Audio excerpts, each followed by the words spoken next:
So I will counterpoint that and being like, how do you know it's not Emily Rogers running the Pixel Par account?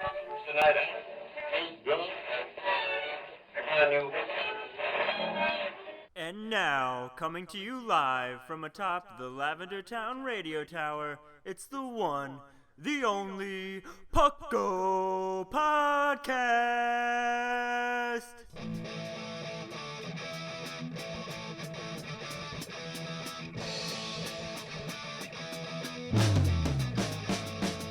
It's PUCL! PUCL!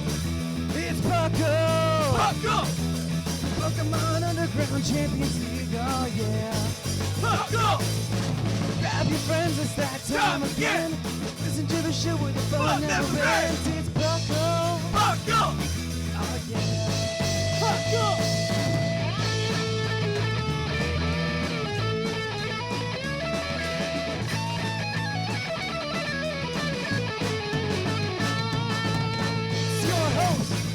Thatch and your co-host, whoever you have, it's PUCL! PUCL! Oh, yeah, yeah, yeah! PUCL! PUCL. And welcome to the 340th episode of the PUCL Podcast. I am your host, Trainer Thatch, here today with my spectacular co-hosts. The Fluffiest Whimsicott.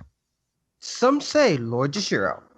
Only some. The others just call him. I don't even know what they would call you. What do other people George. call you? George. George? Fine. I usually call you Jay, but fine. LJ too. They've been calling me LJ. I kind of like LJ. LJ. Nice. Like. Yeah, for Lord Jushiro. Oh, I was thinking like the Jushiro. I was thinking EL, like Spanish, because you speak Spanish. Oh, that's perfect, actually. Yeah, that is actually perfect. I thought that was pretty good. Like because I can't see letters that you're trying to say, I can only hear sounds. But welcome to the show if you're new. Welcome back if you're old.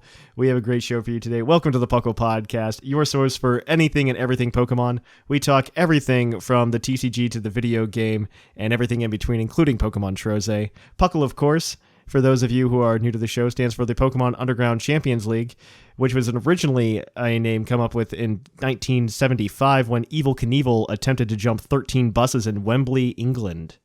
He originally called it the Pumped Up Cycle Landing, but we since taken the acronym from him and utilized it for our own purposes.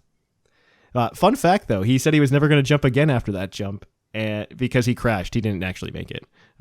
And he's just like, I'll never jump buses again. And then he did it like 6 months later because he's Evel Knievel. It's Evel Knievel. I mean, good luck getting him to not jump over stuff. Children Exactly. under the age of 18, please Google who Evel Knievel is. And sorry, we're so old.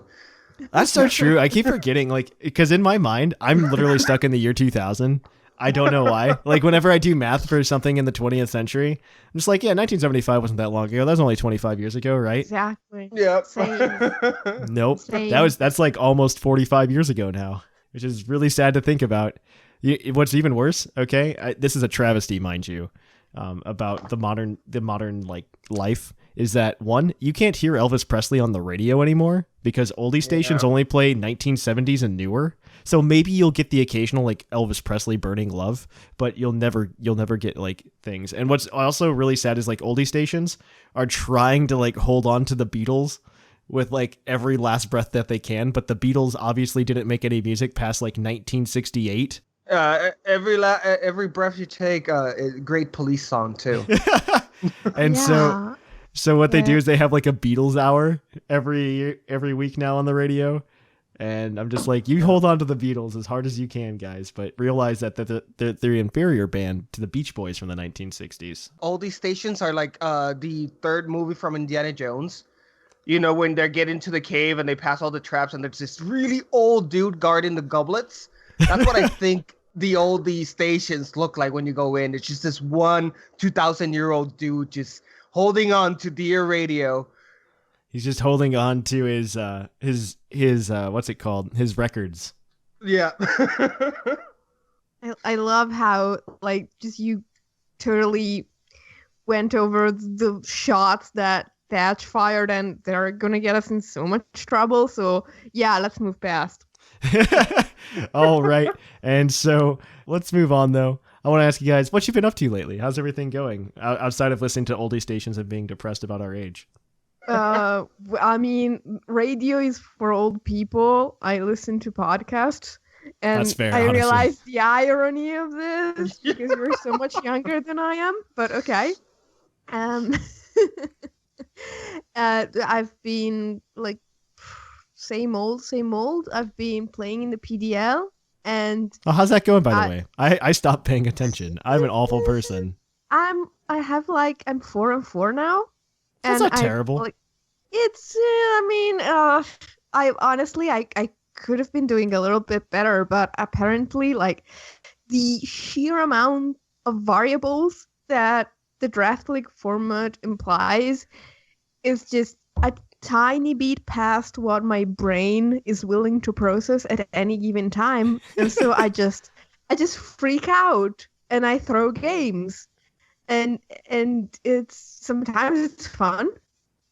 And sometimes it's so I can't wait to go back to a format where I'm using the same thing every week and my opponents are using the same thing every week, which is why I was really glad to find out just a few minutes ago that I was selected as a gym leader for the PUCL Summer League. I was too. It's so exciting.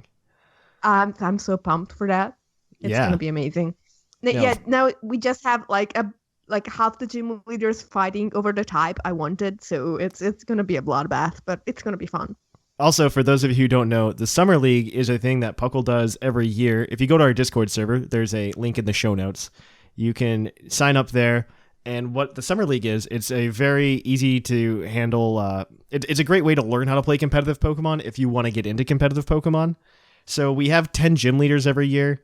And what we do is we do an anime style like badge collection thing over the summer. Every gym leader is required to have 2 hours that they should be available, though they can be available for more time if they want to be. But they're required to be at least available 2 hours a week. That is posted on the website so that you know, okay, I need to get this badge still. I'm going to do that, right? All of the gym leaders select a type, but the type does not mean that they use, like, let's pick fairy, for instance, right? It doesn't mean that you'd use 6 fairy types, though. It means you have 3 fairy type Pokemon, 2 Pokemon that can use a fairy type move, and then 1 Pokemon that's a wild card. This way, the teams can still be somewhat competitive without being a monotype team. And it's a good time though, because it's honestly, it takes people like, I don't want to say I'm good at Pokemon, but I'm decent. And it'll take somebody like me, and instead of giving me, an A rank team that I can battle with, it's a lot of fun for team building, and I'm really getting into team building for Pokemon as of late. That seems to be like the new thing I'm really into, is just building new teams, trying new gimmicks, stuff like that. That's how I enjoy Pokemon personally. And this allows me to do that. But at the same time, it also kind of, I'm going to have holes in my team. Like, there's going to be holes that you can exploit, strategies you can exploit. That way you can kind of use that to help you get Pokemon. And I think we're doing something like 6 IV Dittos this time as well. Like, if you need one for Summer League, we'll have 6 IV Dittos to give out to you guys. So definitely ask us for those if you want one. And I think that's everything for right now. I think that's everything that covers Summer League, right? I think so. I mean, you did mention the tournament at the end. Oh, yeah, we have a prize for that, too. I forgot about that. I want to mention that because this is like super cool prize. It seems kind of redundant to give it away as a prize, but maybe you can give it to a friend or something. But we are going to be giving away a Nintendo 2DS XL. It's the white and orange one, to the winner of the Summer League tournament. So if you have like old school 3DS and you want to upgrade to cool new 2DS, there you go, guys. Just do that. Because Toys R Us is going out of business and they're super cheap right now, so PUCL can afford it. Definitely, if you want a 2DS XL for free, though, essentially, just win Summer League. That's all. All you have to do. That's all you have to do. All right. How about you, Jushiro? What you been up to lately? How's everything going? How's life, the universe, everything? Life, it's been good. So I haven't been doing much wise in PUCL because I just came back from vacation. It was just fantastic. But one of the and obviously because it had to happen. The day I leave for vacation is the day that Nintendo decides to announce the rotation for 2019. Yeah. So there's definitely a discussion to be made in the next TCG cast about that. But apart from that, I went on vacation. I went to Florida for my for Nemesis doctorate graduation, which was great. But the best thing about that vacation was the 6-hour flights going and coming, because that means that I could finally play Detective Pikachu in no distractions. I thought you were gonna say you played a good game like Ultra Sun and Ultra Moon or something like that. No, I already finished that one. I haven't done all the post-game stuff, but I'm honestly disappointed that you were just like, I can't wait to have played Detective Pikachu. First of all, I didn't know that game could last you 12 hours cumulatively. It does, actually, if you're interested in all the text that the game has, of course. Yeah. If you just, go past it, but it's going to be real quick. But the game is really good. I mean, gameplay-wise, yes, sure, it's not a real game. It's more of like a novel. Yeah. But the characters and the stories were great. I was joking with you guys on the PUCL chat that I think that, the characters in Detective Pikachu blow out of the water every other character in any of the mainline series, because there's so much more personality in it. But of course, it won't be gameplay wise and everything else.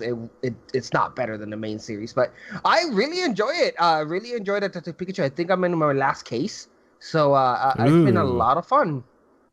Yeah, I just spoiled it for myself and read it on Cerebi. No. I mean, it's true though. I honestly thought just to wait for it, because I didn't buy it.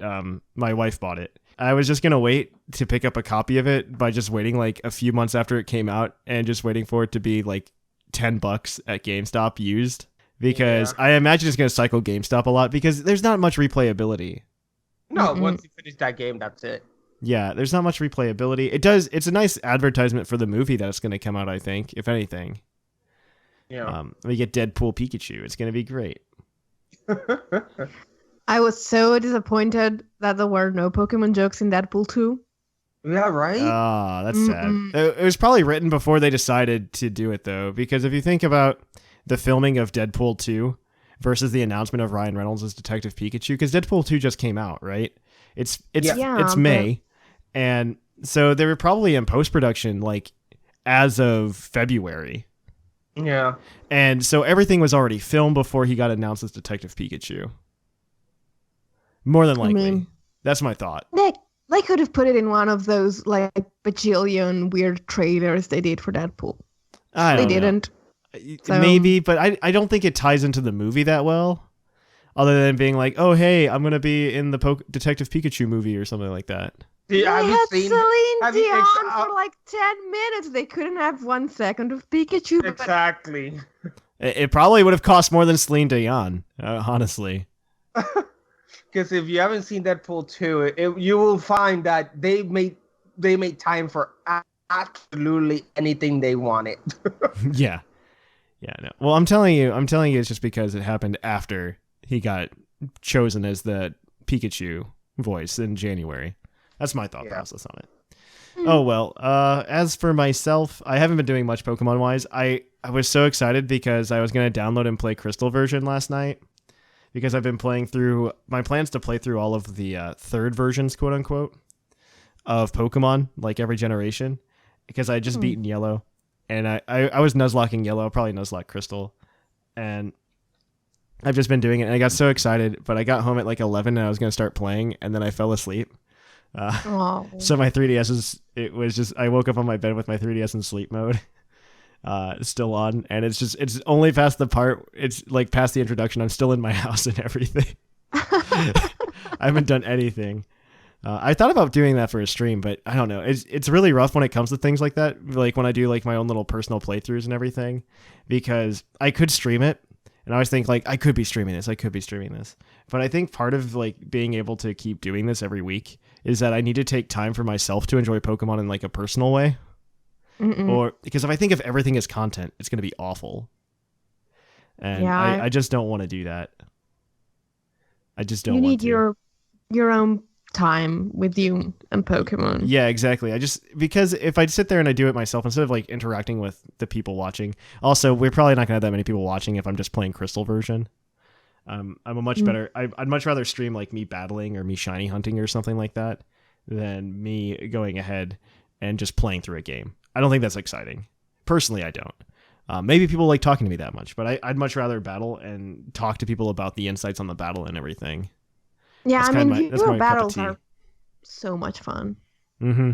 I really love doing the battles. I'm hoping to get back this week. I was going to come back this week or last week, and I just did not have the time. There's just so much to unpack in the house. And I just did not have the time to go ahead and do that. But this week, I plan on doing it. I might do some Monday night because, well, no, actually, Jushiro, you're going to do Monday night. Well, we could do back-to-back maybe. Yeah. We could do back-to-back because you're on a different time zone. Oh, yeah. Yeah, so Don't remind me. we could probably do back-to-back. All right, so we are going to cut it off here, guys, and we're going to go kick it on over to the news.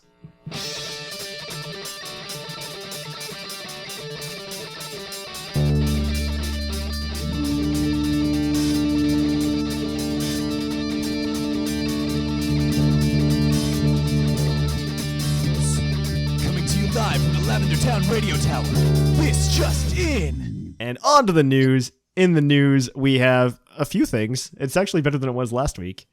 So first of all, a new Pokemon Community Day was announced, and it's going to be Larvitar on June... Oh my gosh, I already lost the date. I already forgot. 16th. That's it. June 16th. Normal times for your usual region.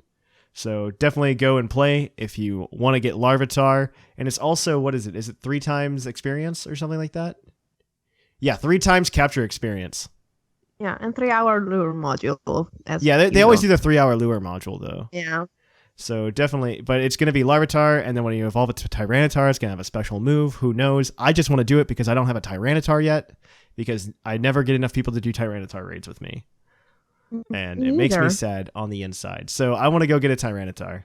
And this is an excellent opportunity to do it. Though there's a rock event going on right now in Pokemon Go. If you want to go do that instead. But I haven't seen a Larvitar. Me neither. I've only seen Kabuto. I have seen a lot of Lilip, which I haven't seen yet. And Yeah. I think it's mostly fossil Pokemon. It's Lilip, Anorith, and Kabuto, and Aron, actually. That's literally the same that I have. Yeah. That's literally the same that I have. I have all of those. But it's a good event. I'm a big fan of it. It also cuts buddy Pokemon down to a quarter of their distance needed. I did not realize that until I went for a run this morning. And I got like 50 pieces. Well, not 50. That's an exaggeration. But I got like 10 pieces of candy on my run this morning, which was really nice. Yeah, I'm walking Magikarp because I know I'm about to need to evolve a Gyarados. Ah, yes. So. I know that life. I'm all about that life. Second, it was confirmed in Pokemon Go. There's a lot of Pokemon Go news this week. It was confirmed in Pokemon Go that on June 1st that the research Pokemon that you can capture is going to be Articuno. So that's cool. If you want Articuno in June, you can do that. I need to go get my Zapdos soon because I moved, so I haven't been keeping up on my Pokemon Go, but I'm only like 3 stickers away, so I can still do it. I can still get Zapdos. The clock is ticking now. So we're going to get Zapdos, hopefully, though, or we're going to get Articuno, and then we'll see what happens after that. I think that's the more exciting one, is the one that happens after this. So that's a lot of Pokemon Go news. Oh, also, oh my gosh, the other Pokemon Go news, this is just a Pokemon Go segment now, is Alola Pokemon are going to be put into the Pokemon Go. All of the Kanto Alolan forms are getting put in. We don't know when or how, but it's going to happen. And I'm very curious to see how it works out. Like how evolving Execute into like Alolan Executor is going to work. Or evolving Cubone into Alolan Marowak, which is really... I'm going to have to fly to Hawaii to do it. It's the only way I'm getting it. If it happens, I'm literally going to Hawaii. Like, no joke. I'm going to Hawaii. Oh man, that would be awful though. No, I mean they might just throw in, I don't know, new evolution items. Yeah, I could just see evolution items. I'd be okay with that because I am just so overwhelmed with the number of evolution items I have now from playing so consistently like I was for a while. I have like 1 billion ones I don't need, and I still don't have a Sunstone. Oh man, don't get me started. So when I first started doing the thing, because for those of you who don't know, when you play Pokemon Go, when you do your 7-day streak, you're always guaranteed an evolution item on the 7th day. and I got literally dragon scales for 5 to 6 weeks. And I'm just like, are you kidding me? I already have a Kingdra. I don't need 7 Kingdra, right? Oh wow! And then after that, I just started getting upgrades. And I'm like, I have a Porygon 2. I don't need another Porygon 2. But now it's caught up. I finally got everything else that I need, and now I have extras of all of them. And I literally get them faster than I can use them at this point. There's just nothing I can use for them. I wish we could trade them. Like, if they don't put trading in for Pokemon because that'll break the game, I would love to see them at least put in trading for items. Honestly, if they haven't done it this by now, I don't think they're ever going to. Oh, I don't think trading Pokemon will ever happen because that breaks what Pokemon Go is at this point. That it's a collectathon. And if you put into the game like so let's take regionals as an example, right? I need a Mr. Mime. It defeats the purpose of me waiting for an event for Mr. Mime to come to the US or me myself going to Europe and catching a Mr. Mime. If Whimsicott can just trade me a Mr. Mime, right? Yeah. Exactly. But the thing is, I wish they would tell us for sure because I have like 27 Mr. Mimes that I'm holding on for you guys. I'm doing the same thing with Tauros. And Yeah. it's just awful. I wish they would tell us, but I'll never know. We'll never know. It's fine. I don't think it's going to happen because, like I said, it breaks the concept of the game. But I think items would be a good middle ground. Like, let me trade items. Like, oh, hey, you have enough candy to evolve your Porygon, but you haven't gotten an upgrade yet. Here, I have 20. Here, have an upgrade, right? Yeah. Or even better, I can sell it on Craigslist, and I can go meet a guy in Sketchy Alley to give him an upgrade for $5, you know? Yeah. I'd be down with that. How'd you pay off your student loans? Sure, I just played I'm Pokemon sure Go. The shady guy, too. Yeah, exactly. Get stabbed for an upgrade. So that's exciting. I mean, it's a great way to steal my phone, I guess.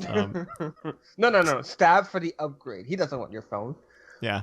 So moving on to other Pokemon news that happened this week, and I think probably the better news is that the Shiny Zygarde event was announced and how it was going to be distributed, and because the US has been getting weird distribution methods, like one of them was Target for a week for some of these legendary events that they're doing this year. Mm-hmm. At least this year, or this month, the Shiny Zygarde, which is the only one anybody should want from this, unless you really want the gold bottle caps, which I can understand their value. Yeah. You can go ahead and get the Shiny Zygarde through the game code by going to GameStop from June 1st to June 24th in the United States, and in Europe and Australia, it's available on the Nintendo Network. Are you kidding me? Why do I have to walk places, but you guys don't? That's the most frustrating thing. Because we're prettier. Honestly, they're just making the Americans work for it. That's all I'm saying. The Americans are just like continuously getting the shaft in these events. And this is the only one I want. You have an obesity problem. They're trying to make you walk to GameStop. You aren't wrong. It's nice of you them. aren't wrong. You aren't wrong about the American obesity epidemic. It's fine. But it's only a little depressing to talk about it. In other news, the Japanese championships are taking place this weekend or not this weekend, June 9th and 10th. They're taking place in Chiba, Japan. In Chiba in Japan. There we go. While you're there, you can get a gold duck from the guy who won last year. Fun fact. Nice. Yeah, it's just a gold duck. That's all. Nothing exciting. But that's what you can get. So in PUCL news, let me get this out here. The Summer League will be starting, I hope soon. I did not see a collection start date from Shamu yet. I need to make him make it up because I'll just follow his lead here. And but we'll have a collection start date here soon, hopefully next week. If collection doesn't already start and be announced, it'll be announced on the podcast when we're starting it. And also, if you haven't thought about it already, PUCLCon is happening July 21st and 22nd in Dayton, Ohio at the Dayton, Ohio Convention Center. There is a schedule on our Discord that you can read for all of the events that we plan on having, and it's going to be exciting. I'm really excited to have some of those events. I think the one that I'm most excited for out of all of those events is probably the Pokemon Stadium 2 minigame tournament at the end.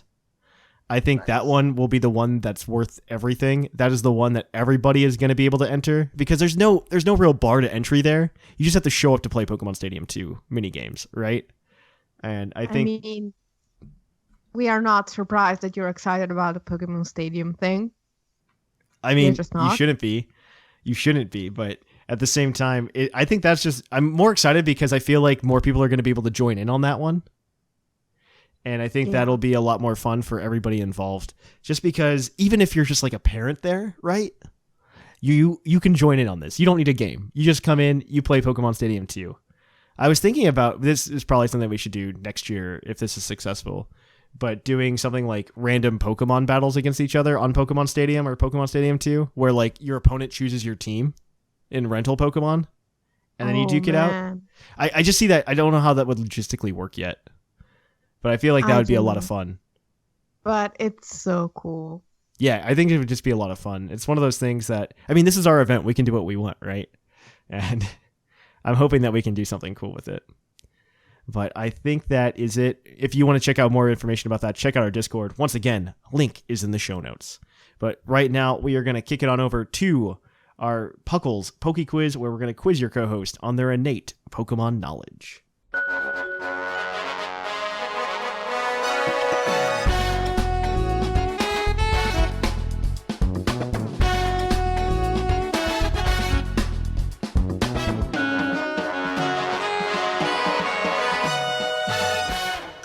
And welcome to Puckle's Poke Quiz, the part of the show where we quiz your co-host on their innate Pokemon knowledge. Of course, this is where we go ahead and we ask them to lower their browsers because they can only use what's in their head. No internet, no help, no lifelines. This is not Who Wants to Be a Millionaire.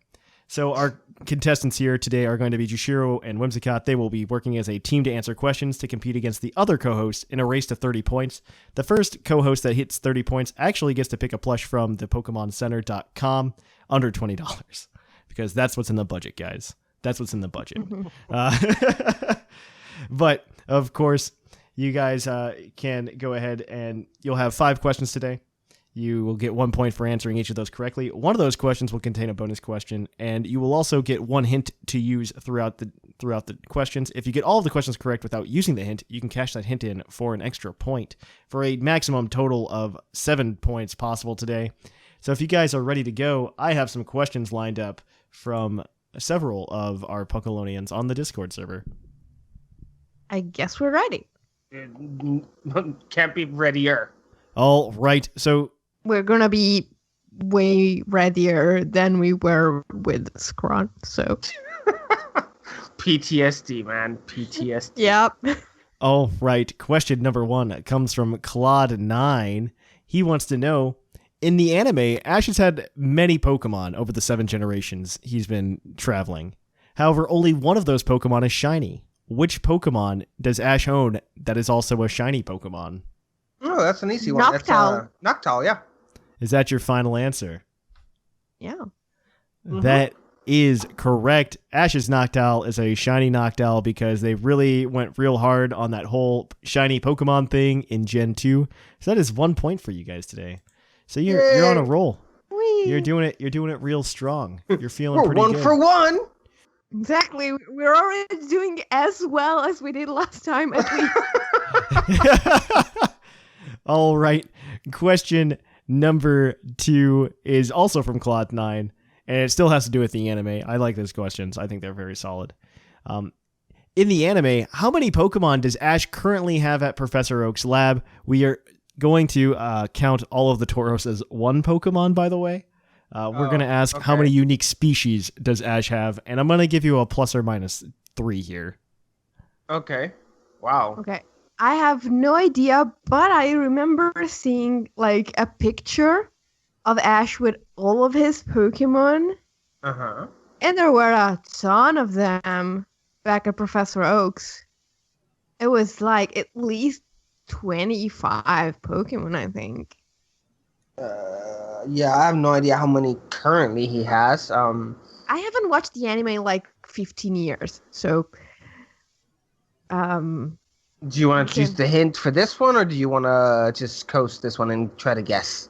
I feel like even if we use the hint, we're still gonna have to ballpark it. Yeah. So we might be better suited to use the hint on the bonus question. I don't know. Yeah, you're right. So let's go ahead and ballpark this. You say 25? I said 25 because if he's counting the Taurus as one, Yeah. I mean, it might be like a few less than that because not all of his old Pokemon are with Professor Oak. And there were a few in that picture that are not with Professor Oak. Like, I think Charizard might have been in that picture. Charizard's with Professor Oak now. Oh. See. Uh-huh. That's canon now. I haven't watched the anime in 15 years. Yeah, let's ballpark it to 25 and see what we get. Yeah, we're just like throwing rocks in the dark. So yeah. 25? All right. Unfortunately, that is incorrect. The answer is actually 35.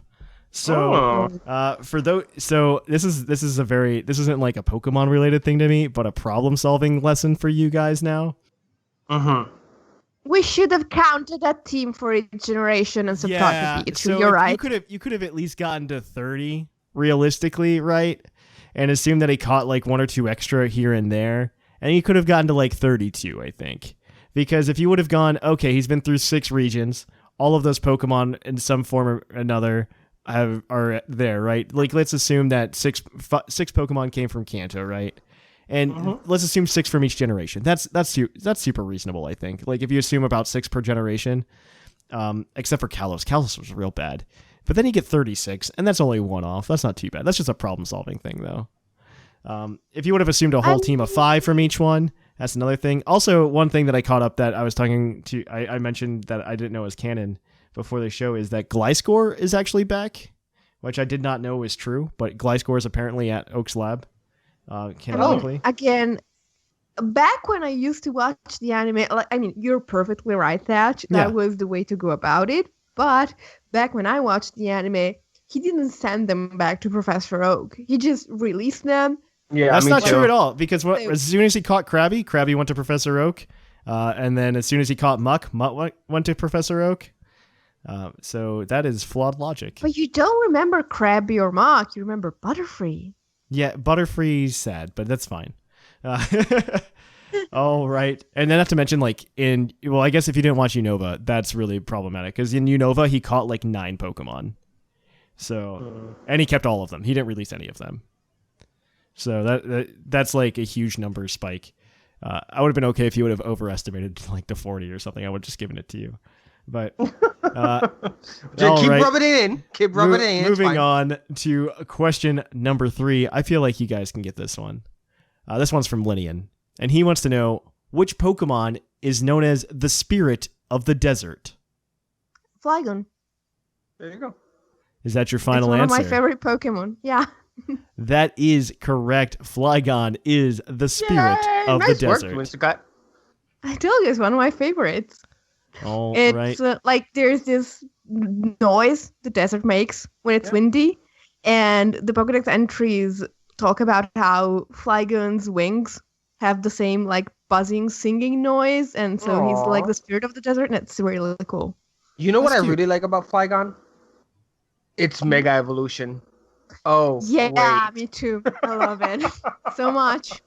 Oh, wait, this is the wrong dimension. It's the crappy one. Damn yous. Oh, anyway. Right. So this next one is the bonus point question, and it comes from Dr. Shamu. So he wants to know, there are 3 lines that learn Ice Ball by level up. One of them is the Spheal line. What are the other 2? Well, he took away the easy one. That was cool. I should have said it. Do you think Dewgong? The Dewgong line is one? It might be. I honestly have no clue. Let's think about it. And Cryo. Forget. You do have the hint as well. Don't forget that. Exactly. Yeah. We should use the hint for this one. Okay. Is it the Cryo? Okay. Do you want to use the hint now? Yes, because we don't get the bonus point, and the next one is going to be the stat question. So the 2 lines, I'm going to give you a lot of information, so buckle in. First of all, both of these lines have the ice type, the entire time. Okay. Second, these are both 2-stage ice type evolution lines. So it's only basic and then stage 1. Okay. That's all you get. And so, so they're both ice types, and it's a 2-stage evolution line for both of them. So Dugong, both of them came out. Both of them came out post Gen 5. So anything after Gen 5. Okay, so Dugong would be out anyway because Seal is a pure water type. Oh, right. After Gen 5, including Gen 5? Not including Gen 5, after Gen 5. Gen 6 and Gen 7. Yeah, there you go. So it's actually kind of easy because there is not that Alolan many Vulpix? No. I would include that as Gen 7, by the way. Just as like a heads up. It might be a Alolan Sandshrew, though. Okay. Alolan Sandshrew and Alolan Sandslash. And the other one, I don't think it's Alolan Ninetales, and because I've been using it and it doesn't get it. And the other one might be Bergmite and Avalugg. Oh, okay. Or it may be, what other ice types are in Gen 6 and 7? Not a ton of them. Not a ton, and not that, like, I know that for a fact it's not the crab boxer, because the first is just fighting. Yeah. It's a fighting. So it might be just the Avalugg line and the Alolan Sandslash line. Okay. Are those your nothing final from answers? Gen 6? Nothing from Gen 6? Avalugg is Gen 6. Okay. Nothing else from Gen 6? Just double checking. There weren't a lot of ice types in Gen 6. Yeah. I needed an answer. Okay, there we go. Just go. Yeah, go for it with those two. Avalugg and Alolan Sandslash. That is correct on both accounts. You had Bergmite and Avalugg, and also Sandshrew and Alolan Sandshrew and Alolan Sandslash, the best ice type Pokemon that have ever existed. And I mean, you would think so, but I drafted it and I haven't brought it once in 8 weeks of PDL. I mean, it's not very good. I think design wise, I think they're pretty solid. Oh, design wise, Alolan Ninetales and Alolan Sandslash are like top tier. I agree with that. All right, so we are gonna. That's 4 points for you guys then. So we need to do what we do every week, which is do the what's it called? The stat question, which I haven't picked yet because I've been real bad about it lately. And so we're gonna rank Pokemon by attack. So I want to know what let's say what rock type Pokemon has the highest base attack of all rock type Pokemon. Ooh. Well, Rampardos has 165, as we learned last week, which is pretty darn high. Yeah. But there might be something higher. Let me no. What about the oh my god. What's its name? Mega Tyranitar? No. The other fossil. The T-Rex. Tyrantrum. Tyrantrum. I don't think Tyrantrum goes up over Mega Evolutions. Okay. This is a tough one. Because Mega Teeter, I think, also goes up to something like 165. But it might be higher. Megarodactyl is strong, but it might not be as strong. Simply because, like, the base stat total it starts from is lower. What do you think? Jay? Yeah, no, I have no idea, honestly. Right, rock types have never been my forte, but Mega Aerodactyl makes sense. Mega Tyranitar makes sense to me. And Rampardos still makes a ton of sense. Yeah. Are there any other rock type megas? Onyx? Mega Onyx is rock, or is it ground? No, Mega Steelix is ground steel, and Mega Aggron. Mega Aggron has a huge attack, but it loses the rock type when it Mega evolves. Yeah, So that's what I thought. I'm gonna need an answer. I would pick between Mega Titar and Rampardos. You choose. Okay, let's go. Wait, I looked up Mega Titar when I was supposed to battle Scrawn. Its attack stat was not. I don't think it was higher than Rampardos. It might be Rampardos still. Then go for Rampardos. Okay, Rampardos. That is correct. Rampardos has a base attack of 165. Mega Titar does come in a close second, though, with a base attack of 164. Yes. And then you did forget a rock. You did forget a rock Mega, though, and that is Mega Deoncy at 160. Mega Deoncy, I knew it wasn't. I knew it was like a tiny bit lower. And then Rhyperior comes in with a base 140. And then I'm just helping you all break the game for Snag. And then and then you get and then you also get Archeops at 140. So and then Gigalith and Mega Aerodactyl are actually tied. With no, T-Tar is still one below them. But yes. There you go. That is it. So that gives you guys 5 points today. I don't know what the rankings are because I didn't ask Scrawn or Snag this week what their points were. So that is going to be it for the show today. We'll see where that race to 30 is next week, and we'll see which one of your co-hosts will become the champion and get that plush. So we are going to take a short break, guys, and we're going to head on over to the topic. Hey, Puckalonians, it's Sublime Manic.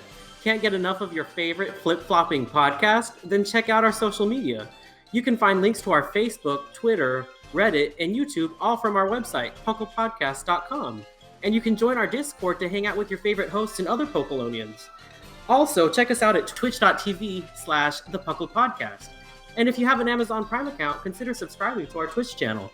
You can also check us out at YouTube at YouTube/puclpodcast. And we also have a Patreon if you're able to give anything at patreon.com/puclpodcast. And on to the topic. Our topic today is going to be, are we getting Gen 8? ? I don't know. Are we? Nobody knows, honestly. This is a good question, only because I think it's very timely to think about it in terms of the leaks that are going on. A lot of people are going on and calling these leaks real, essentially. It's bad when... So I follow a lot of gaming outlets, right? Because I play video games, but I'm kind of a pseudo gaming journalist. I'll say pseudo, because we do this podcast and I pay attention to things like that. And one of the things I did notice was that The Know, which is run by Rooster Teeth, which I call them like semi-professionals. They're like second tier IGN in terms of video game news.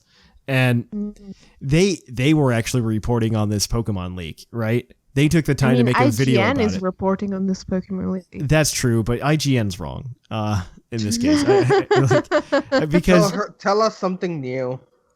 IGN I don't think is reliable, but I think they're professional, if that makes any sense. It makes sense. Yeah, that's the way I view IGN. But then again, any video game quote unquote journalism website they're not real journalists. So their job is to hype us too, so it's understandable. I feel like IGN has more money in the hype though than anybody else personally, and that's why I'm a little uneasy. But something like The Know, I know they're a little bit they're more freelance. And so I was going ahead and watching that though, and they were talking about the leak, and I'm just like, I just don't feel like this is real. And so far it's proven to be true. I'm just waiting for Nintendo to prove me wrong. Right. I also like that this is being called a leak and not a rumor. This is definitely a rumor. This is not a leak. This is not in any official capacity leaked. We got this from quote unquote insiders that have a track record of being wrong. The only one that I think we can't really shoot too many holes in is PixelPar on Twitter, who is a lot of this. But the only thing I have a problem with PixelPar is we don't really know who he is or where he gets any of his information from. Right. He did get the Nintendo Direct back in March, correct? He did get that. And he got a few other things like Spyro remake and stuff like that coming out. But he didn't... what bothers me is that we just know him as PixelPar, and we don't know it as like Emily Rogers, right? We don't know him as a person. We just know it's a Twitter account. So, but at the same time, that makes him a little bit reliable in the sense that as much as we don't know who he is, neither does Nintendo or Game Freak, so the sources might be difficult to like fire or to nail because they just don't know who this guy or girl is and where is he or she getting all his or her information. So I will counterpoint that and being like, how do you know it's not Emily Rogers running the PixelPar account? Yeah, no, you're 100% right. Yeah, that's the problem with this, and that's what makes me concerned. Just because if Emily Rogers is backing it up, I haven't counted. I'm gonna do it for next week. I think I want to count how many predictions she's made and how much, like, what her accuracy is in these predictions, because especially with Pokemon so far, like in my recent memory, she's not doing too hot in terms of accuracy. She was the one that predicted Pokemon Stars was coming to the Switch. That totally happened, right? Remember Pokemon Stars? Mm-hmm. She predicted that we were going to get an announcement like back in March for a new game that was coming out now, and that didn't happen either. So I just think that she's not doing too hot there, and she's going to say this is happening, which after I really feel like a lot of people found this 4chan post that originally came up with the concept at the beginning of April of Let's Go Pikachu and Let's Go Eevee, and they kind of just went poof, and people just took off with that idea, with that concept. Yeah. And I mean, it does sound a bit like that. The only thing that kind of got me worried was when Joe Merrick from Cerebi actually started tweeting about it on the Cerebi account. I think I know why he did it. Yeah. Okay, because good. People were gonna like murder him if he just said nothing. The only thing that really had me going was the fact that the same company that got all of the Pokemon domains also registered it. But Exactly. after a week of waiting and nothing, because if you look at when PokemonSunMoon.com was registered, it was the day 2 days before. before. Yeah, it was the 2 days before the announcement. And so I'm just like, I'm a little wary now because it's been 11 days now as of our recording of this game happening. And of those trademarks being registered, or not those trademarks, those domain names. And honestly, I think this company might have just done it because they can't, because it's not that expensive to get a domain. Heads up to all of you who are just like, I'm going to buy domains and sell them to companies. Well, you can. I mean, they're like $10 a domain right now. It's not that expensive to get a domain. And so I could just see this company registering it because they saw all the rumors going around the industry or something like that. Or even Nintendo saw all the rumors and they're just like, hey, this sounds like a cool concept, and they wanted the names for themselves. Or it was getting to the point that the community was associating it with Nintendo, and they wanted to have it to make sure that it didn't smear the name. Because so Pokemon Let's Go Eevee and Pokemon Let's Go Pikachu.com are both official names. But if you just go Let's Go Pikachu and Let's Go Eevee.com, go there right now. Like, I dare anybody who's on a computer right now to go to Let's Go Pikachu.com and tell me what you see, because I can tell you what you're about to see. We're just gonna have 5 seconds of silence, okay?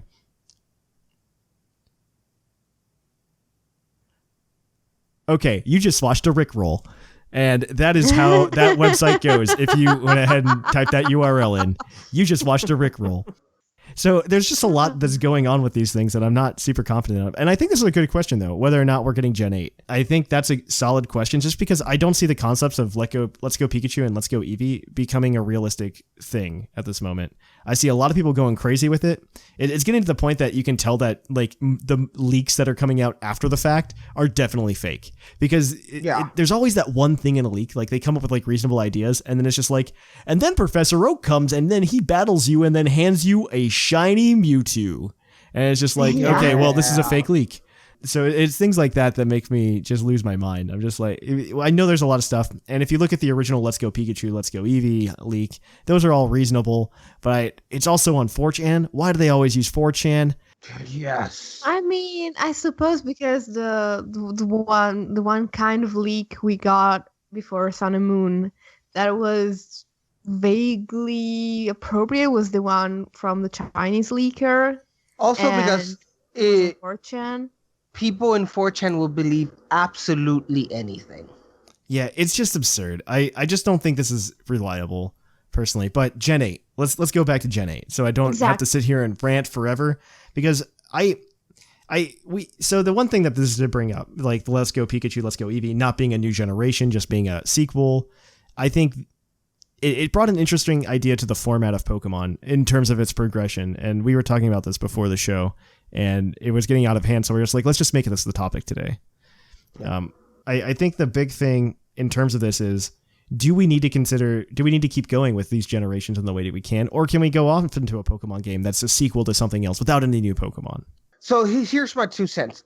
It's that the format and the formula that Pokemon uses, video game wise, is not one that requires much constant fidelity. They don't need to reboot the whole thing. The way each sequel for Pokemon is made is the fact that it's just a whole different continent, a whole different set of characters. You just sprinkle a few new Pokemon in it and some 1 or 2 different additional features, and that's it. I don't understand the whole, Pokemon is going to get reboot. I mean, for me, for example, Pokemon got rebooted from Gen 5 to Gen 6. And I don't feel like there's a need for something that big of a difference, right? So I don't know. For me, at least personally, I think that we are going to get a Gen 8. I'm not too sure about these Let's Go Pikachu, Let's Go Eevee rumors. It could be true, although it would go against everything we know about Game Freak. So I'm really in the middle with this. My thoughts are, I mean, if Let's Go Pikachu and Let's Go Eevee are true, they might just not be main series games. And I got a bit worried, I have to admit, this week that if the rumors are true, we might not be getting a Gen 8 as we had envisioned it, like with new starters, a new Pokemon, and a new region and all that. And I think we all want a Gen 8. Yes. I got a bit worried. But then I thought, well, if Gen 7 had been the last generation, the last true, quote-unquote, Pokemon main series game generation, we would have known about it. They would have made a big deal out of it. That's true. They always know, like, 2 games in advance what they're doing. And even if they got blindsided by the Switch being so popular, I don't think they could have, like, scrapped their entire plan for the next 5 years just to make room for the Switch. And just stopping randomly at 807 Pokemon without a reason, without an announcement, like, it seems like if they did that, it would be the beginning of the end for Pokemon. I think Gen 8's people... I think Gen 8's a definite it's definitely happening. Like, it's not going to happen. I do like the idea, though, like you said, I want to go back to that for just a second, that Let's Go Eevee, Let's Go Pikachu, if it is real, which I still don't think it is. I think that having those as spin-off games is not a bad idea. R Sigma actually tweeted that not too long ago on Twitter, and he said, well, they could be a game where it's actually 2 different. It's actually a spin-off, and it would be really cool to have, like, an adventure-style spin-off game where maybe it's still compatible with Pokemon Bank, right? You can go ahead, go through an adventure. It's maybe more story-based. I could see it being, you can even make it like a smaller scale adventure. And supposedly it's going to have some interaction with Pokemon Go as well. Yeah, I know that was planned for Gen 7, kind of planned for Gen 7. It was planned for Pokemon Go's future, but let's be honest, a lot of things were planned for Pokemon Go's future, which still haven't come to fruition. I mean, I still can't trade with you guys. We still can't PvP battle. I don't think PvP battles are ever going to happen. I don't know if a lot of PvP stuff's ever going to happen in Pokemon Go. But I think the vision of Pokemon Go has clearly changed over the years. I think the PvP thing is way more reliable to expect it to happen than the trade. I agree with that, but I still don't think it's going to happen. I just don't. I don't see Pokemon Go getting much more complex than it already is. I don't see another big update. Like, the next big update I could see is that Pokestops get different kind of styles. Like, maybe one Pokestop turns into, like, a Pokemon Center or something like that.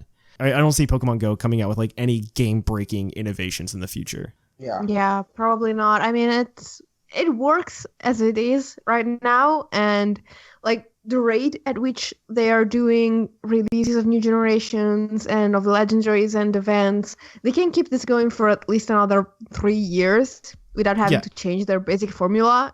That even then, we're probably going to have Gen 8 by then too, right? That's the other thing to think about. Like, just to, like, bring it full circle. By then, we're probably going to have Gen 8. They'll be able to add to it on top of that. They can go like 4 or 5 years on this, I think. They've got a while. We're at Gen 3, and they do a generation like every 10 months now at this rate, especially if they handle like the Gen 3 launch. Can we have a funny little aside? Like, yeah, absolutely. I Please follow do. Turmeric on Twitter, and he spent most of this week lamenting the fact that Pokemon Go players have no clue about the main serious game. And I don't mean like people coming to you and asking, hey, wait, is rock super effective to bug? I don't remember. I mean people like spending the week saying, this Gen 4 Pokemon, these leaks are stupid. There's no way Darkrai is a total fake. Niantic is gonna come up with Wow. something better. And Joe Merrick was like crying on the inside, and I was crying with him.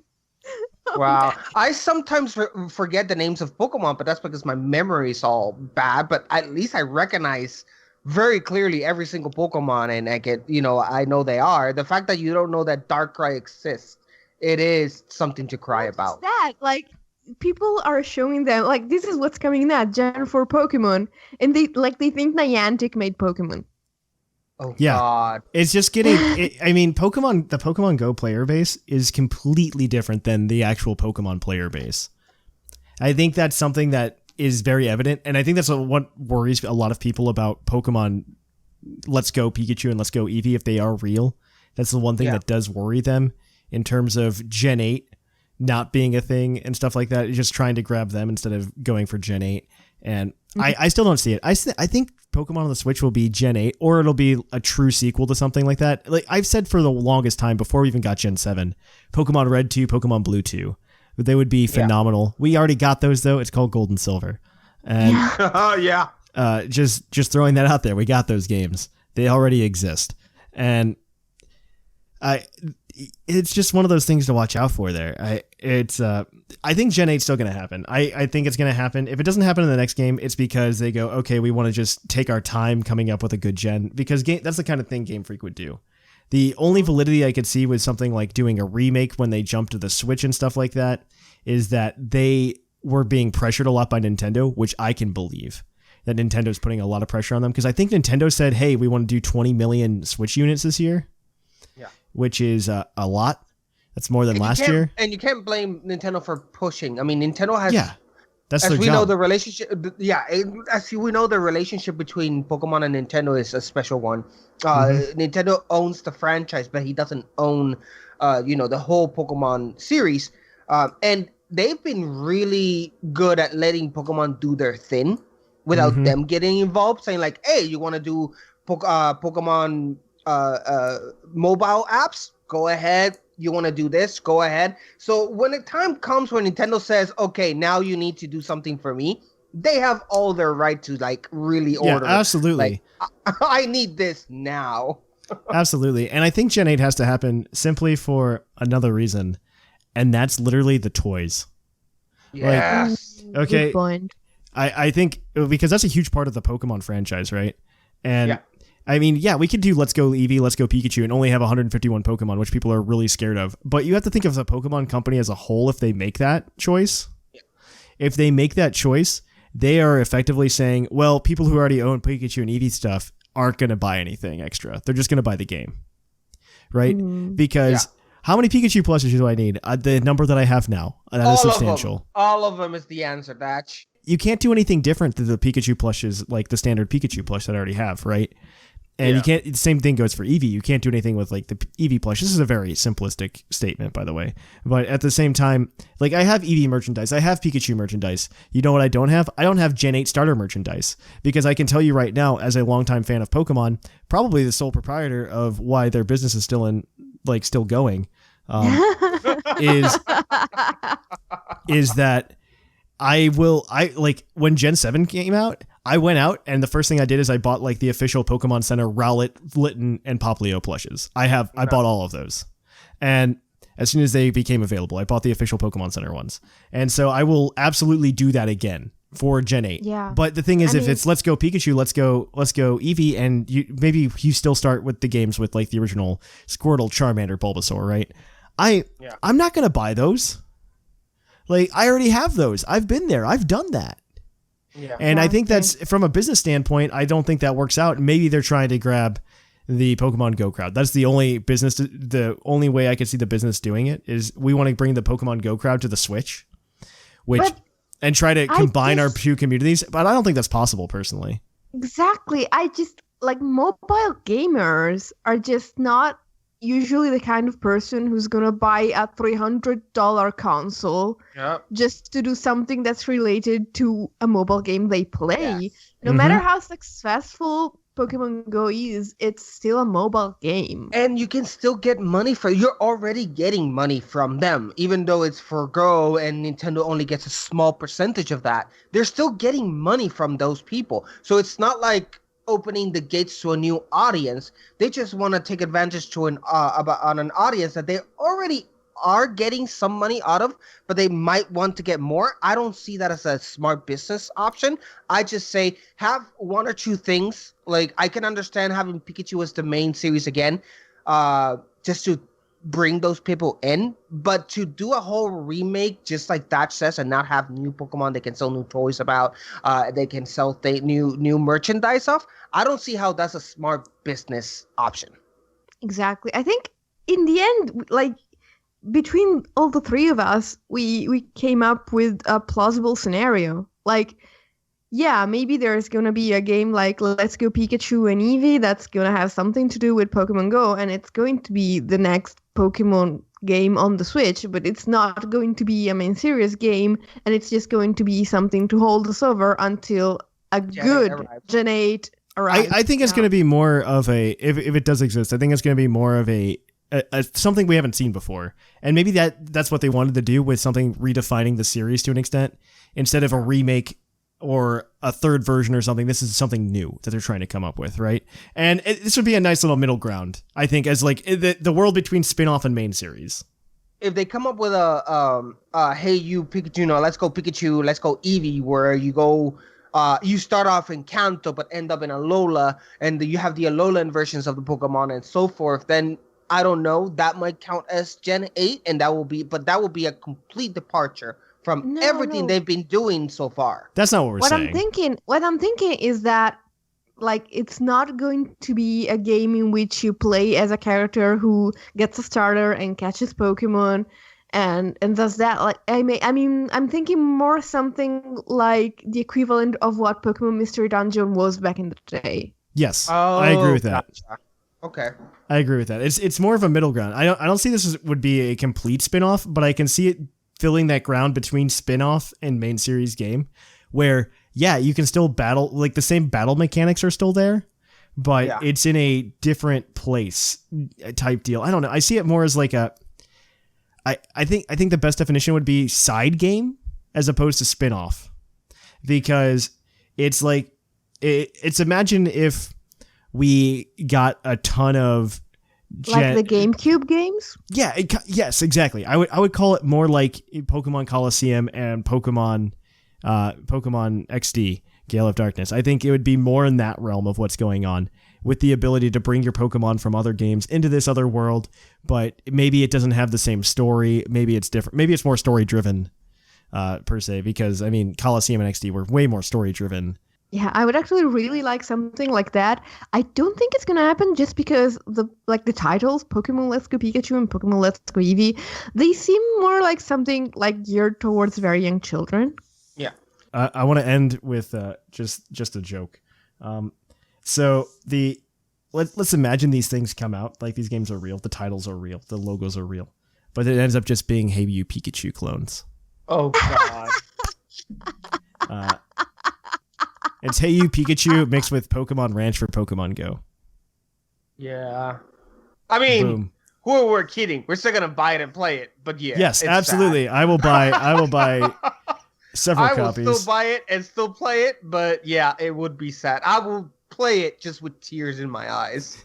I would not buy a Switch just for that. I still don't. Oh, right, but you don't have a Switch. Okay, God, that's a good point. Yes. I wouldn't buy a Switch just for that. I agree with that.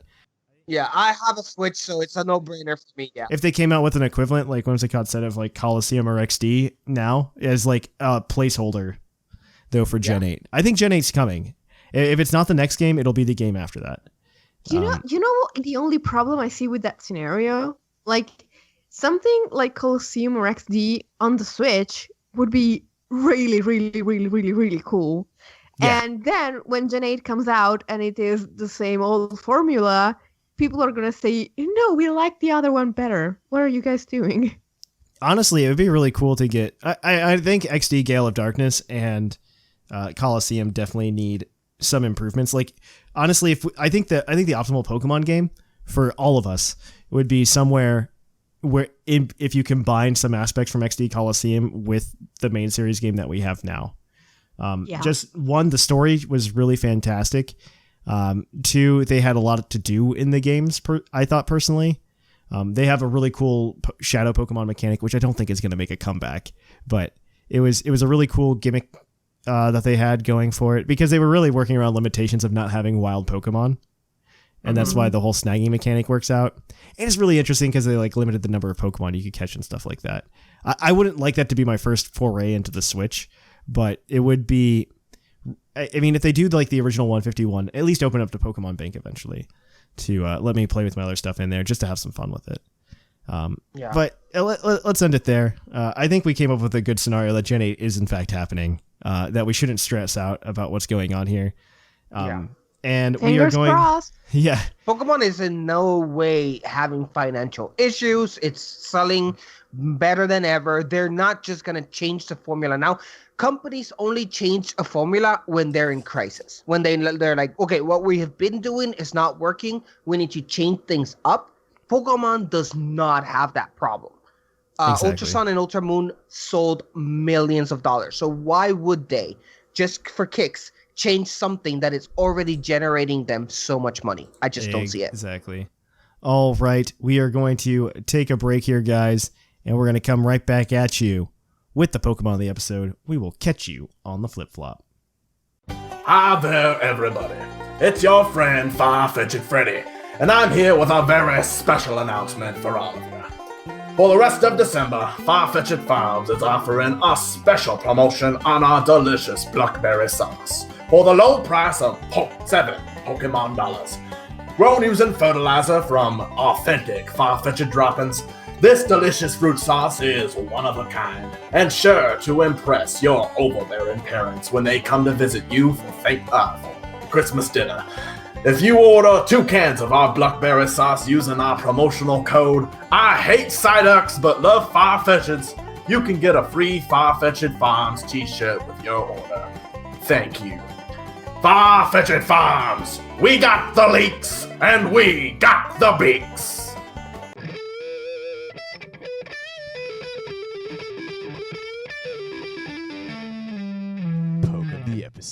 And welcome back to the Pokemon of the episode. The Pokemon of the episode this week is National Dex number 346, Cradily, the Barnacle Pokemon.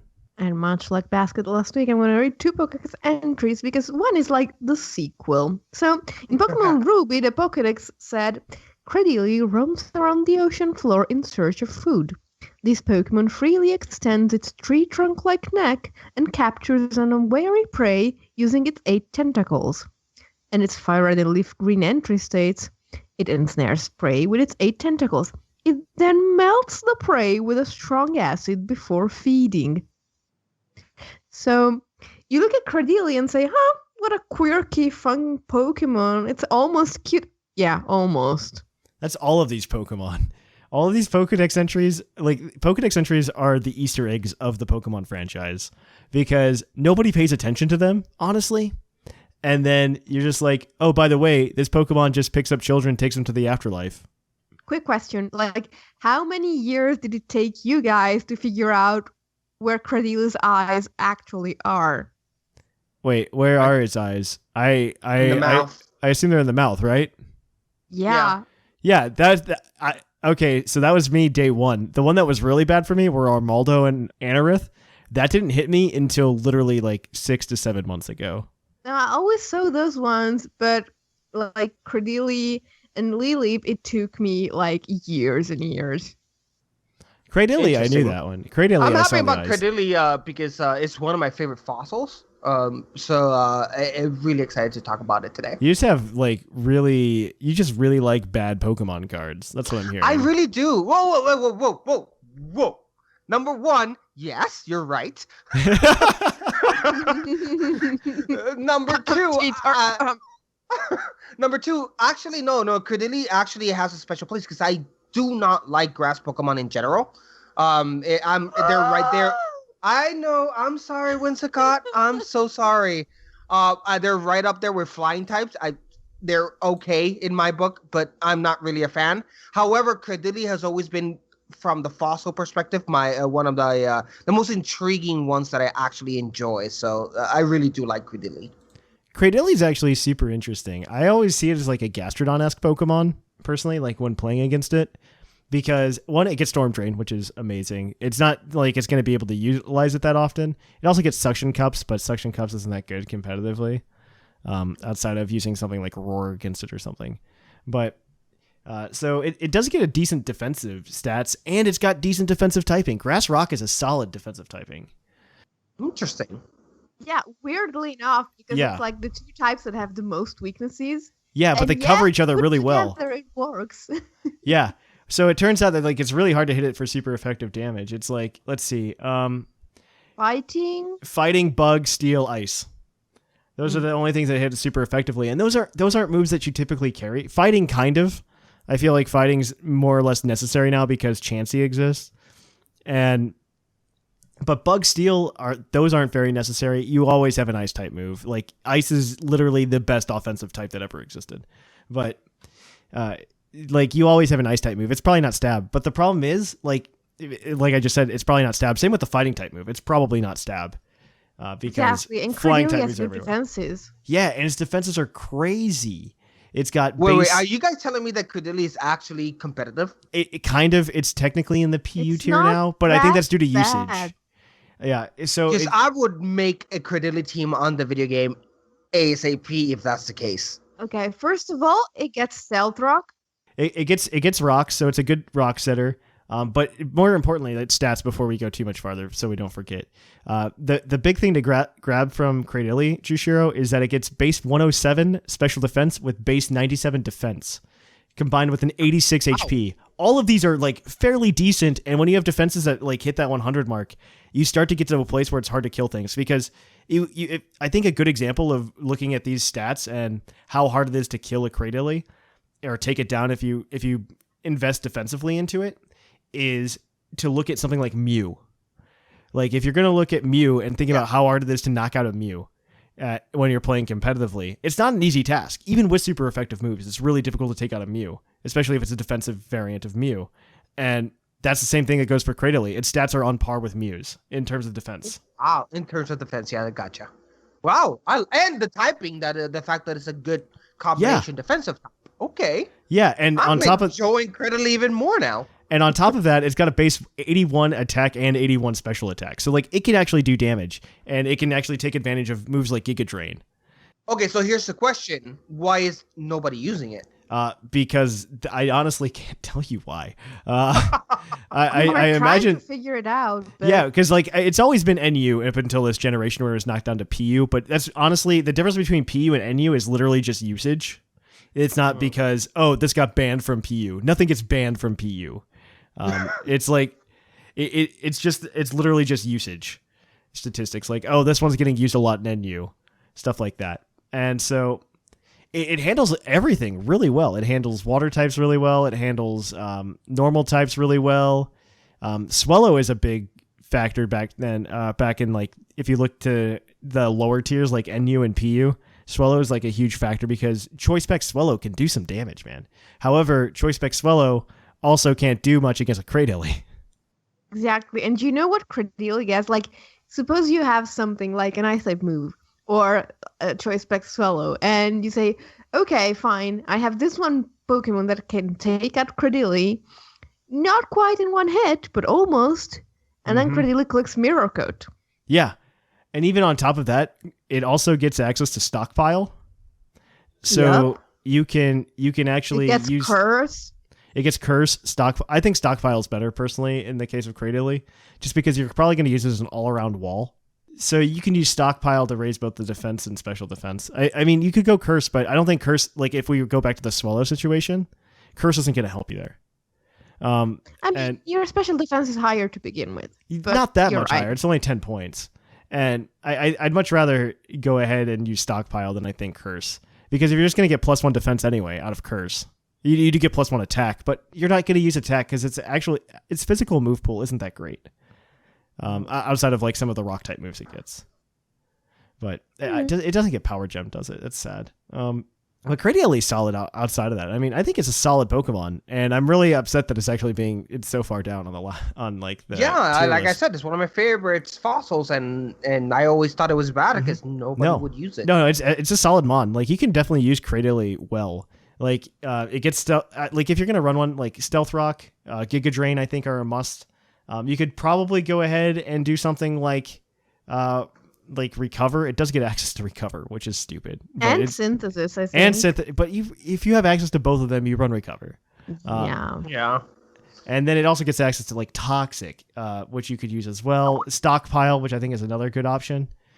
And you slap some lefties on it. You give it Storm Drain just so it can like walk in onto a water type and get a special attack boost. And you run it Sassy or Calm, just get that special defense boost, and you go 252 HP, 4 defense, and 252 special defense. And you're just going to town. And it can work on a lot of things. It just works on a lot of things. And so what you need to work for like the options, you need to worry about the Bug, Ice, Fighting, and Steel types, right? Weezing is a solid partner if you're still hanging out in the NU-PU tiers. Weezing is a solid partner for it because it actually takes up the Fighting type and the Bug type moves really well. It's also very defensive. It's a more defensive build, and Cradily has a higher special defense, as noted. So Weezing balances that out really well. Also, Weezing's surprisingly good as well, by the way. I feel like that's another underappreciated Pokemon is Weezing. I really do too. It's strong. Yeah, I think it's a really underappreciated Pokemon. I think it's something that could definitely hold its own in something like UU. Maybe not OU, but UU definitely. And then you could also there's a lot of other things you can work with here. You have Ice and Steel that we still haven't like really gotten around, but you could use like Magmortar. These are all like in the tier type deals, like down in NU and PU. Magmortar would work out really well. To soak up like the Ice type moves. It would even take the Bug type moves. So that's and the Steel type moves it would take. So a good Fire type would work with that. And then you could probably just like clean up with something like Primeape or Hitmonchan as well. So just ideas of how to go around with it. You could also use Rocky Helmet. That would be fun too. So for whenever we do our crossover episodes, stream crossover. Yeah, we have to do that. I want now a team base of Cradily now. We can do that. I'll make it happen. I'll build one and work on it. That sounds like fun. Yeah, absolutely. Sweet. So speaking about nobody using Cradily, right now there's no actual standard version of Cradily in the TCG formula, unfortunately. But if you play Expanded, there is. There is. When you play Expanded, there is. And we go back in time and see that I do not only hate on love bad cards, because Cradily EX was actually a great card back in the day. So it was an EX Pokemon. Now this EX Cradily is lowercase EX, not uppercase EX. For those of you who at home that doesn't know, when the EX Pokemon were first introduced into Pokemon, they were more like today's GX Pokemon.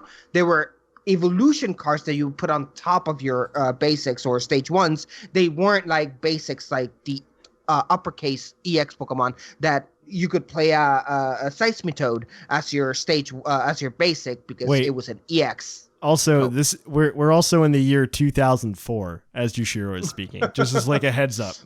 Yeah, this years ago. So this one Cradily EX card was really good. It had 150 HP. It was grass. And it had a awesome ability. As long as Cradily is in your active Pokemon, your opponent can't play a Pokemon from his or her hand to evolve his or her active Pokemon. This was called Primal Vibes. And then it has 2 attacks. The first attack was Eerie Light for 30. The defending Pokemon is now Confused for just a double colorless. And then you have for a double colorless and 2 grass, Acidic Poison, which costs 60 damage. And defending Pokemon is now Poison and Burned. Cradily was actually a nice, really decent card back in the day. Burn used to work differently back then too, right? It was suckier, yes. The alterations in Burn that we had not too long ago was actually made Burn a lot more feasible than before. Before it was because we used to flip the coin before you get the damage. So you would flip a coin. If you gain tails, you would take 20 damage. If it's heads, you got rid of the poison of the burn. Now it's the other way around. Now you get the damage first, and then you flip a coin. So it's a lot. That little switch in order absolutely makes the whole difference, because you can actually count on the extra 20 damage from that burn, while before you didn't. Yeah, that card's not too bad, especially for back then. Not bad at all. Not bad. What about the one from Plasma Blast? Is that any good? I'm going to say it's probably not. So let's go ahead and read about that one. So the one in Plasma Glad, I'm going to be reading it here, refreshing my mind at the same time as you, so I'm going to have a live reaction to it. It's still a grass. It has 120 HP. It's a stage, of course, stage 2, because remember... It's a stage 1. I think back then they killed the fossil mechanic because it was stupid. Really? Oh, it is a stage, yeah. It is a stage 1. You're 100%, yeah. So this one has 2 attacks. The first one is called Lifesplosion for 1 grass. For each energy attached to this Pokemon, search your deck for a stage 2 Pokemon and put it into your bench. Which actually is not bad at all. And then you got Spiral Drain for 1 grass, 2 colorless for 60 damage, and then heal 20 damage for this Pokemon. It's not good. The first attack is good for setup, I guess. If you want to set up some stage 1s immediately, that's good for that, but the second attack is completely worthless. Yep, it looks all awful. That's fine. All right. So that's Cradily. If you want to learn more about Pokemans, you can go to puclpodcast.com, where there's awesome articles and all these other things going on all the time. So, and for more TCG, stay tuned for TCG Cast, which, by the way, I haven't mentioned. So many of you, maybe those of you who only listen to us and don't reach us in any of our social media, you might have noticed that on the 3rd Thursday of this month, there was no TCG Cast. That's because I was on vacation. But TCG Cast will return on the 31st. I mean, this week, this Thursday, we'll return with another episode. So you're still getting 2 episodes here in May, and then we'll record for the first week of June as well. So stay tuned. This Thursday, 31st of May, you will get your second monthly episode of the TCG Cast. Wonderful. And that's going to be it here, guys. We are going to we're actually just going to kick it on over to the mailbag. It's mail time! It's time for the mailbag! Send in your emails!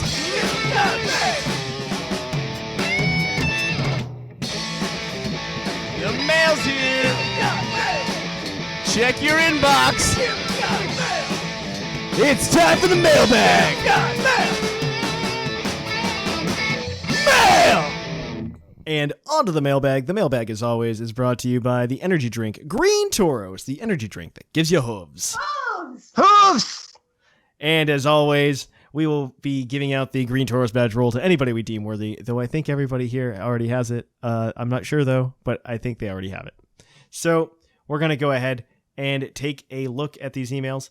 For those of you who are new to the show, this is a segment where we read listener emails. You can send one in to puclpodcast@gmail.com, literally about anything, and we'll probably read it. You can go ahead and send that in. We typically do have a question. Last week was, what do you think of Let's Go Pikachu and Let's Go Eevee? What do you think the future of Pokemon on Switch looks like? I am really excited to read these. There are 2 of them, one from Bod Talk and another one from Shira that we're going to get to today. But if you would like to email us next week at puclpodcast@gmail.com, you can do so answering, when do you think Gen 8 will come out, and what do you expect from Gen 8? We're excited to hear from you guys and what you have to say about that. So without further ado, let's jump right into these emails we have right now. The first one being from Bod Talk.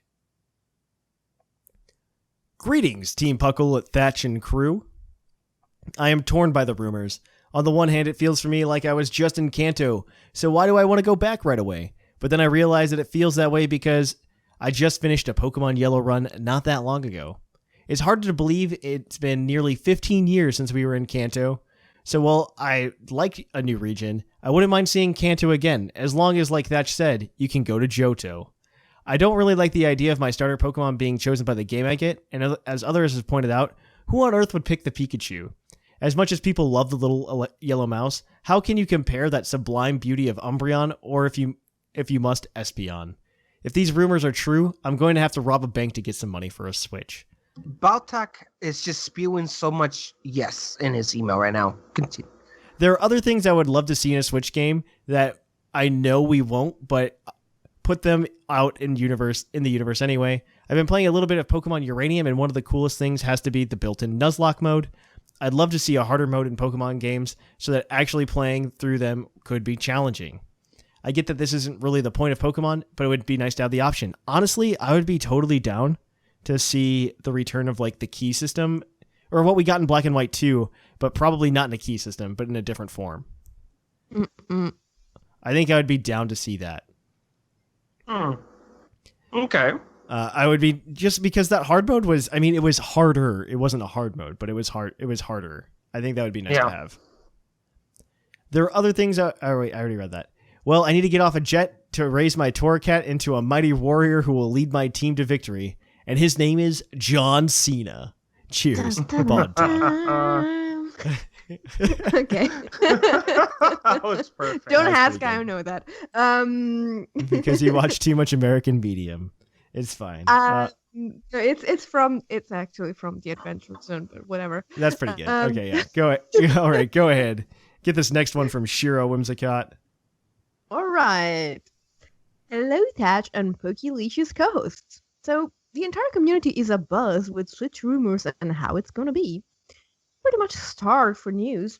I hope we get something soon other than the suspected titles of Let's Go. They really don't sound like a main series title. Yeah. See? Great minds.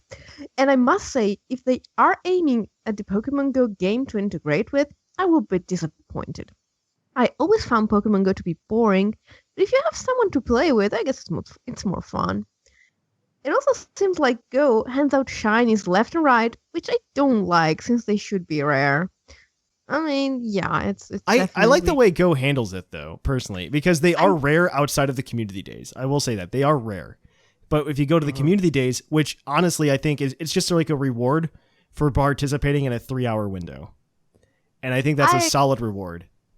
I mean, I don't dislike how they're handled, but I get what she's saying. Like, they are very not valuable in Pokemon Go, and like you can only have a shiny of certain Pokemon for now. I mean, the system is not like, if you like the way shinies work in the main series game, you might not like how they work in Go. I agree with that.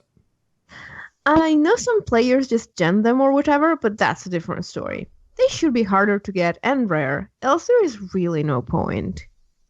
I'm still working on my female hidden ability Eevee, and I have been for months. It will be worth it for sure. She wants a green Aspion. I don't agree with the green Aspion, but she's working really hard on it. I hope the Switch will buff up graphics and it will not be a counter remake. All due respect to the first gen, but been there, done that. I want a new journey, a new Pokemon to experience. Maybe an Africa region. That would be so cool. That would be that would wicked. be amazing. Yes. Yes. I'm also hoping for the return of triple battles, since the hardware will now be able to carry them, and I'm hoping for interesting backdrops to play battle in, like we had in Battle Revolution. Thank you for a great podcast, and have fun. Regards, Shira. The backdrops, I think, is the number one thing I want. Like, I'm not gonna And lie. we're gonna have a new region in Africa called Pakanda.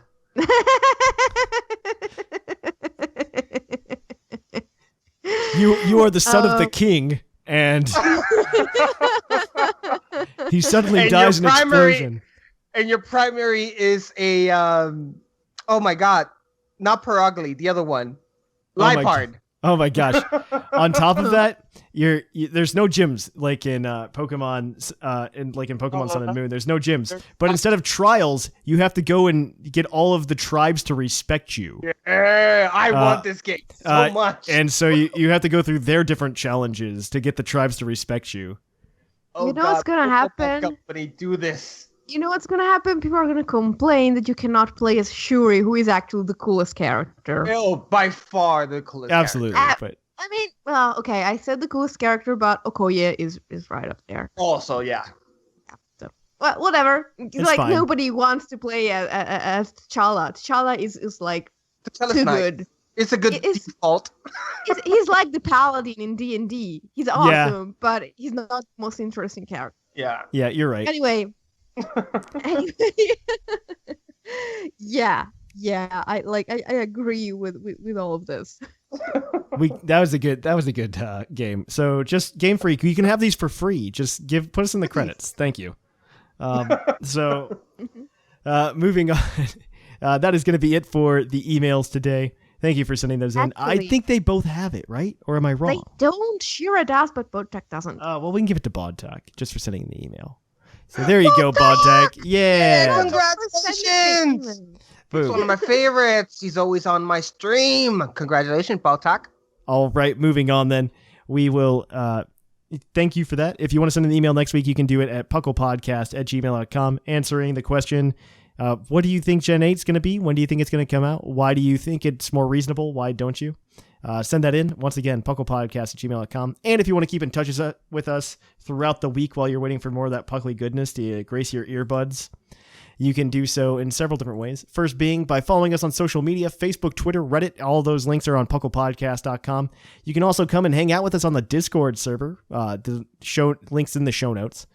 And finally, if you want to come and watch me and Jushiro on Twitch, you could do that over at twitch.tv/thepuclpodcast. I think he and I have switched our Wednesday, Thursday slots now. Yeah, so I'll be on Wednesdays. It's a lot easier for me to stream twice a week now. So it makes it easier on me too. Makes it easier for me to stream. So that's going to be a lot more fun. And so you could do that over at twitch.tv/thepuclpodcast. If you want to come to PuckleCon one more time, I'm going to tell you it's on the 21st and 22nd of July in Dayton, Ohio at the Dayton Convention Center, room 306. It's going to be a lot of fun. We're going to have prizes. We're going to have a good time. And there's going to be a Pokemon Stadium 2 minigame tournament. That's the hype right there. That's the hype. Yep. So, also, guys, it is Monday, so if you guys are speaking of streaming, if you guys are listening to this on Monday, please stay tuned tonight. I'll be streaming there as well, and we will be posting the newest episode of TCG Cast this Thursday, the 31st. Yes, and as always, you can support the show at several locations, one being Twitch if you're a Twitch Prime user and you haven't used that subscription, or an Amazon Prime user and you haven't used that subscription, you can go over to twitch.tv/thepuclpodcast and just give us a sub. It really helps us out. It's free for you, but it actually gives us $2, so that really helps us out in any way that you possibly can. You can also go to TeePublic. The link is in the show notes down below, and you can purchase some cool Puckle swag or anything else, Pokemon swag for that matter, down there. They're all really cool designs. And anything you buy there helps out Puckle. Even if it's buy a sticker, you'll help us out. We really appreciate it. And if you would like to support us more directly and get the exclusive Bocephus card that I'm working on once my office is complete, you can do so over at patreon.com/pucklepodcast. I am looking forward to getting that out and hopefully being able to do it on a more consistent basis in the near future. So that is going to be it, guys. We are going to go ahead and end the show here. So I am Trainer Thatch. I am the Fluffiest Whimsicott. And I am Lord Jushiro. And here in the Lavender Town Radio Tower, it's closing time.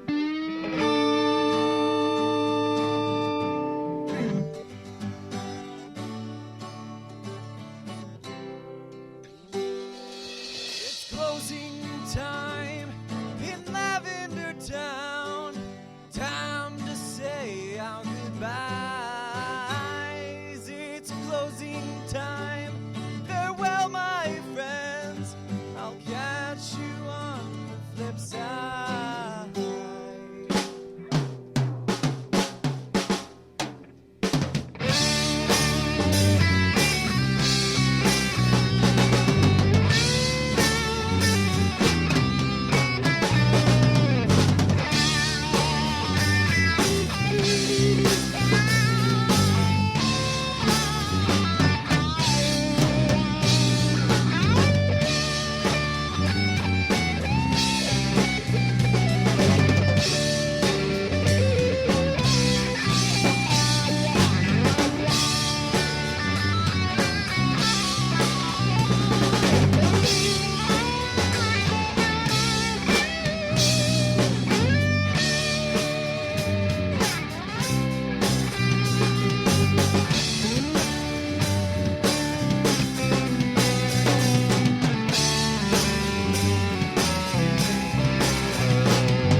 And as always, we would like to thank our patrons who make everything we do here possible. So thank you to Declan, duly noted Rotted Mushroom, Dexio, the 10 Little Men, V for Viking, Andrea, the Fluffiest Whimsicott, Dr. Shamu, Mongo87, Professor Snag, Jushiro, Bocephus, Alvarin, Seth Vilo, Minor Manetric, Claude9, Chris, John, Joshua, Doc McStuffles, Nathan the Golden Klefki, Uncle Oshawott, Trevor, TJ, Shambles, Birdkeeper Cobra, Richard, Daniel, Traby, Greg, Alec, Mikey, Ozzy, Kenneth, the British Gent, Sparky, Brian, Orange Avenger, Echo, Thomas, Jedi DJ, Antonio, Locke, Dennis the DDG Maniac, Anime Gravy, Travis, Mark, Inferno235, and The Real EV.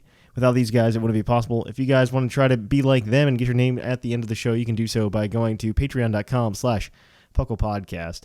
We will catch you guys on the flip-flop.